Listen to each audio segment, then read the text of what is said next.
good morning from my garden. So in today's video, as you can tell, I have been growing a lot of pumpkin and squash plants this year, and they are actually growing so well that I thought to show you all how to use the pumpkin and squash outer shoots in a stir fry. So in today's video, I'll be showing you how to make a pumpkin or squash outer shoot stir fry with chicken.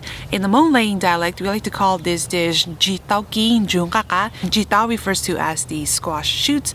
Kib means to stir fry, and Qab means with chicken. So in the Hmong culture, Ntsis Taub is very popular in soups, stir fries, or stews, and you can only get it during the summertime because that's when it's in season.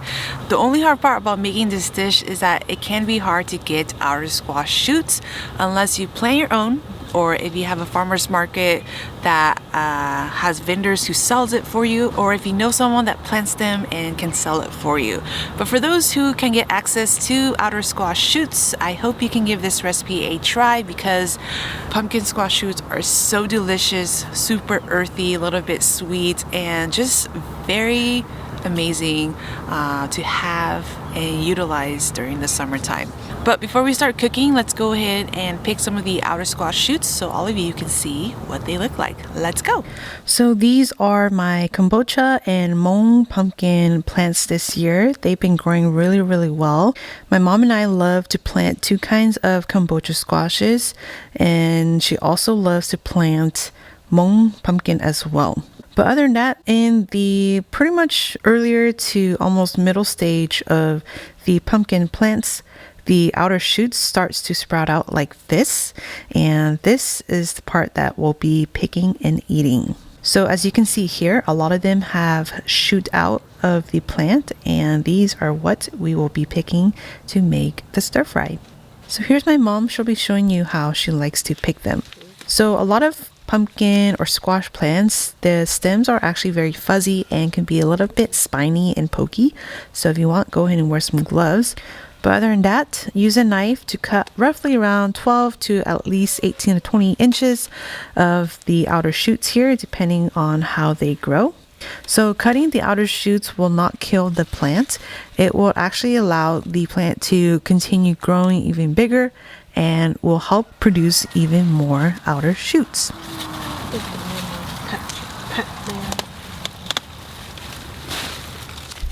Other than that, this is pretty much what we are looking for.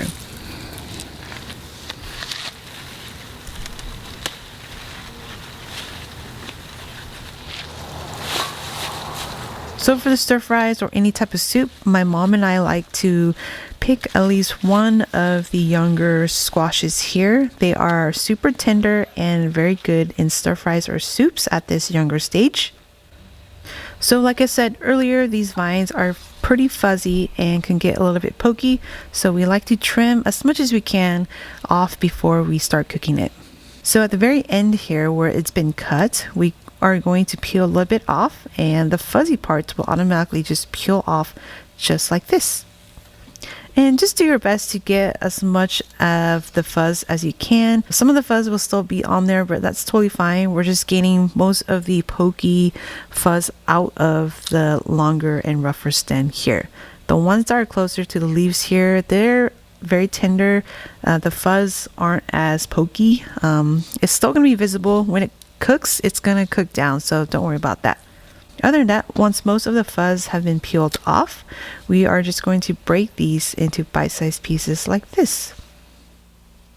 So we're going to place this into a big bowl and give it a really good rinse before we use it. After it's been rinsed, go ahead and put it into a colander and allow this to drain for at least 10 to 15 minutes before we start stir frying it.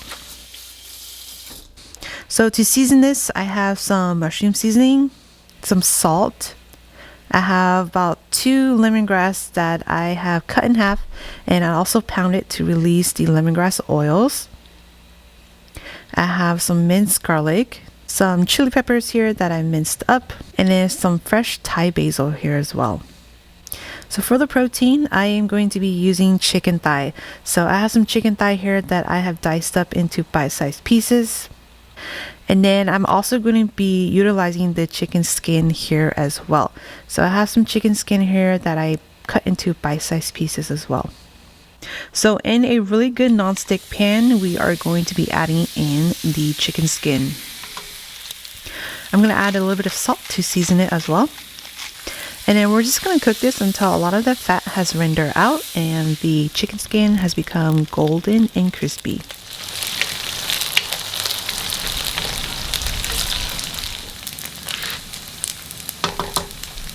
Once it becomes golden crispy like this, we are going to drain out the excess fat. And allow it to sit and cool down before we use it. So in the same pan, I saved about 2 tablespoons of the chicken skin fat here. And we're going to add in the minced garlic and pounded lemongrass. And just cook this for about a minute or two.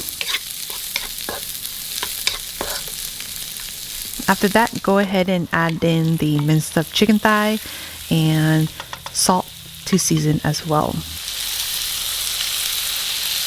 And then cook the chicken thigh until it is fully cooked and most of the water has evaporated and there is some coloring onto the chicken.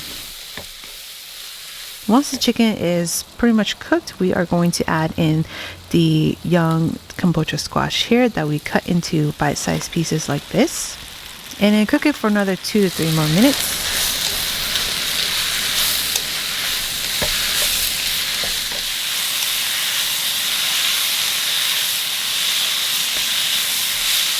And then we're going to go straight in with all of the drained squash shoots.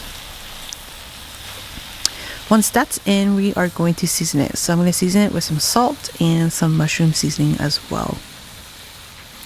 Give it a really good stir and allow this to cook for at least 2 to 3 minutes until a lot of the shoots have wilted and has cooked to the tenderness that you like. Go ahead and add in some minced chili peppers and then turn off the heat and add the Thai basil and give it a really good stir until the basil has wilted. And that's pretty much it. Go ahead and taste for seasoning and adjust to your liking. Before you serve, don't forget to remove the lemongrass stalks here. Let's go ahead and plate this.